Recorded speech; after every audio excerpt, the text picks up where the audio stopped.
Hi welcome you all. এই ভিডিওতে আমরা জানবো ইম্পারেটিভ সেন্টেন্স, বিশেষ করে যে সেন্টেন্সগুলি ল্যাড দিয়ে শুরু হয় এদের ক্ষেত্রে কীভাবে ডাইরেক্ট স্পিচ থেকে ইনডাইরেক্ট স্পিচে রূপান্তরিত করা যায়। ওকে, এর আগের ভিডিও আমরা অবশ্যই করেছিলাম ইম্পারেটিভ সেন্টেন্সের উপর in case of narration, but here we will know how to convert an imperative sentence that starts with let. Okay, এগুলির ক্ষেত্রে কীভাবে ডাইরেক্ট থেকে ইনডাইরেক্ট স্পিচে আমরা কনভার্ট করতে পারি, চলো তাহলে দেখে নিই।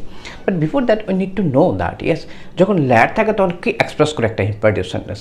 বেসিক্যালি একটা ইম্পারেটিভ সেন্টেন্স কি এক্সপ্রেস করে থাকে? Order, request and advice. Okay right, but হ্যাঁ দের ইজ ল্যাড। যখন ল্যাড হয়, ল্যাড দিয়ে শুরু হয় ইম্পারেটিভ সেন্টেন্সটা, what are the other things that it can also express? Okay, definitely as it is an imperative sentence it will express order, request or advice, but other than these also there are some other expressions an imperative sentence can express when it starts with lad. See here now then, see here যখন lad দিয়ে শুরু হয় এই দুটো expression extra করে বোঝাতে পারে একটা imperative sentence. Number one is proposal, another one is what? Suggestion. এই দুটো ঘটনা থাকতে পারে। সো কী করবো তাহলে আমরা যখন ইম্পারেটিভ সেন্টেন্স ল্যাড দিয়ে শুরু হয়? ফর এক্সাম্পল আমরা বলতে পারি একটা ইম্পারেটিভ সেন্টেন্সের কথা,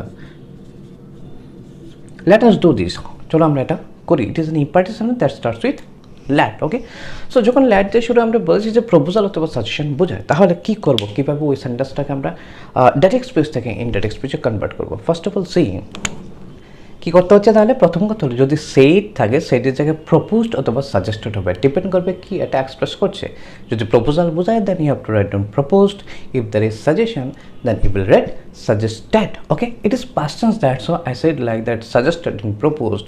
ফর এক্সাম্পল যদি এখানে সে থাকে as a why, then you cannot write proposed, you have to write down propose according to the tense, right?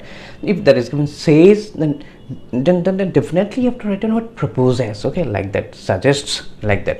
Okay, said will be replaced with proposed or suggested. Okay, next that they connect হবে। আমরা জানি imperative sentence কি দিয়ে আমরা connect করেছিলাম? With two, না? কোন ক্ষেত্রে? যখন ল্যাড দিয়ে শুরু হয় না, অন্যান্য ক্ষেত্রে। But here you have to connect this to speeches, that is the reporting the reported speeches with that. Next কাজ হচ্ছে, দেখো এখানে ল্যাড দিয়ে শুরু হচ্ছে, এই ল্যাডটাকে তুমি আর লিখতে পারবে না, just let will be replaced. Okay, কারণ আমরা কী করছি, যখনই ন্যারেশন করছি একটা সেন্টেন্সকে আমরা অ্যাসার্টিভ সেন্টেন্সে কনভার্ট করছি, ফার্স্ট অফ অল তো তুমি সাবজেক্ট লিখবে, তারপর ওই ল্যাডটাকে তুমি রিপ্লেস করে ল্যাডের জায়গায় শুড লিখবে। আর শুড কি সর্বক্ষেত্রে লিখবে? হ্যাঁ লিখতে পারে, but in some cases if you are asking for permission in some cases then you must write down might be allowed to. what might be allowed to।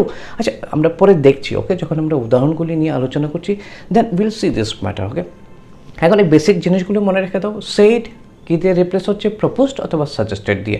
It depends on the expression what it is expressing. Okay, if it is expressing proposal definitely you have to write down proposed, if it is expressing suggestion then you have to write down suggested. Fine, then connector, who is the connector here? That, remember this one, because generally in case of imperative sentence we use to connect, but here that will be used to connect. Okay, next is let will be replaced with should. Okay, let will be replaced with should.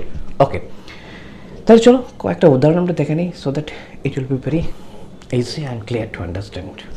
Okay, see this sentence. She said to me, let us organize a picnic program. She said to me, let us organize a picnic program. Here, let the শুরু হয়েছে, definitely imperative sentence, and it starts with let.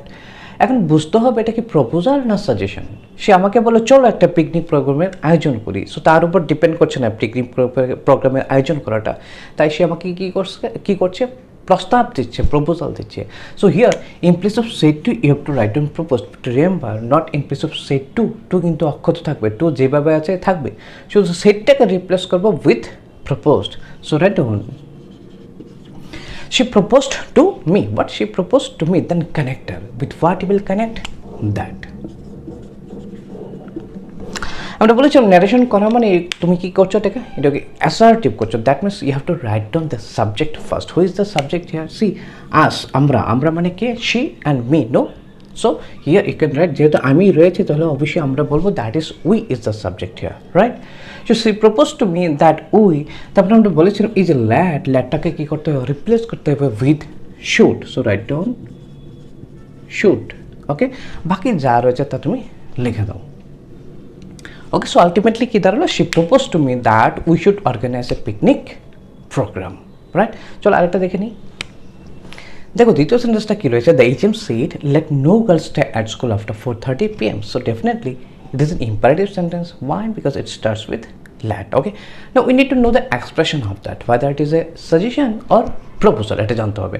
Headmaster বললেন কোনো মেয়ে যাতে স্কুলে 4:30 পর না থাকে, that means it cannot be called a proposal. No, এটা আরেকজনের উপর ডিপেন্ড করছে না। এটা দ্যাট মিনস এর আগে যেটা বলেছিল চলো একটা পিকনিক প্রোগ্রামে আয়োজন করি, দ্যাট মিনস তার প্রস্তাব ছিল যদি আমি রাজি হই তাহলে সে কী করবে, পিকনিক প্রোগ্রামে আয়োজন করবে। But it is not actually such kind of thing. So here you can say that it is what, it is a suggestion. As it is a suggestion, so in place of said you must write down what, suggested. So write down the HM suggested. After that the connector, no, with what it will be connected, that definitely write down. আমরা বলেছিলাম আমরা narration করছি অর্থাৎ direct থেকে indirect করছি, এর মানে কি ওই সেন্টেন্সটাকে, দ্যাট মিনস রিপোর্টেড স্পিচের ভিতর যে সেন্টেন্সটা ছিল তাকে আমরা অ্যাসার্টিভ করছি। That means you have to write down the subject first. অর্থাৎ প্রথমে এই লেট তুমি আর লিখতে পারছো না, you have to write down the subject. Who is the subject here? No girl. So write down no girl. After that এই লেটটাকে কী করতে হবে, রিপ্লেস করতে হবে। লেটটাকে আমরা কী দিয়ে রিপ্লেস করতে পারি, আমরা বলেছিলাম should. So write down should. Okay, তারপর বাকি অংশ তুমি দেখে দেখে লিখে দাও। ওকে, তাহলে কী ধরো, the HM suggested that no girl should stay at school after 4:30 PM, right? চলো তাহলে আরেকটা আমরা দেখে নিই উদাহরণ। দেখো তৃতীয় সেন্টেন্সটা, she said to her mother let me use your mobile phone. সে তার মাকে বলছে তোমার ফোনটা আমাকে একটু ব্যবহার করতে দাও। So same thing here, but imperative sentence no let দিয়ে শুরু হচ্ছে, but you need to know the expression here. কি এক্সপ্রেশন এখানে রয়েছে, সাজেস্টেড না প্রপোজাল? অবশ্যই প্রস্তাব দিচ্ছে না, তার উপর নির্ভর করছে না ওই মোবাইলটা সে ইউজ করতে পারবে কি না। যদি তার মা অনুমতি দেয় then only she can use this, that means it can be categorized as proposal. So in place of said you can write proposed. So write down she proposed to her mother. After that with what you will connect differently, that. So write down that.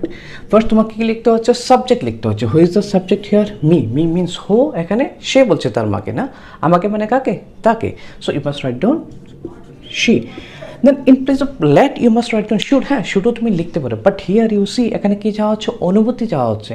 So এক্ষেত্রে আমি বলেছিলাম কি লিখতে পারো তুমি, মাইট be allowed two তুমি লিখতে পারো। Yes, if you write should also then also it is correct, but if you want to make it or you want to convert this into indirect speech appropriately, then you must write down might be allowed to. এই লেটের জায়গায় কি লিখতে হচ্ছে তাহলে, might be allowed to.